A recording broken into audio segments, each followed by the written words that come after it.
Music by Vikesh भोजपुरिया। गावा न करावे न भतार सखी सुन दैया गावा न करावे न भतार सखी सुन यरऊ न आवे घरे बाटे रंगून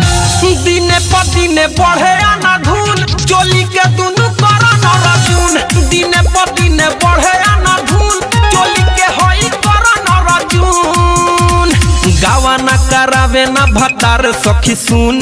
यरऊ न आवे घरे बाटे रंगून दिने प दिने बढ़े आना धूल चोली के दुनु करा न रजून दिने प दिने बढ़े आना धूल हमारा दुनु करा न रजून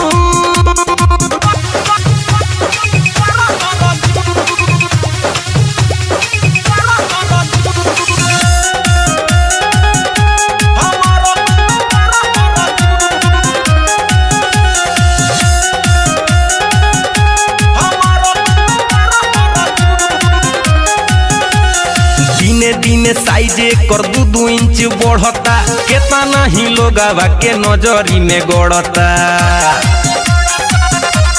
हाँ दिने दिने साइजे कर 2 इंच बढ़ता केतना ही लोगवा के नजरी में गड़ता है बढ़ के बवला से भइला बयलून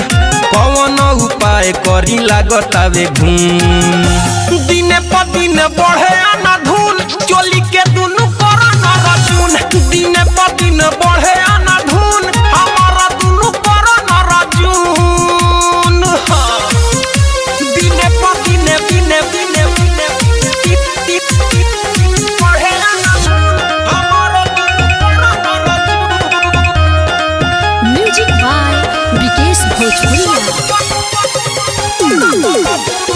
लागतावे सखी रे ई दुनु कुछ दिन पर छुए लागी धरती लटक के जमीन पर हाय दैया और लागतावे सखी रे ई दुनु कुछ दिन पर छुए लागी धरती लटक के जमीन पर अरे अखड़िले तकिया दिहिले रोजे धुन कहियाले भतारा मनाई हनीमून दिने प दिने बढ़े आना धूल चोली के दुनु करा न रजून दिने प दिने बढ़े आना धूल चोली के होई करा न रजून गावा न करावे न भतार सखी सुन यरऊ न आवे घरे बाटे रंगून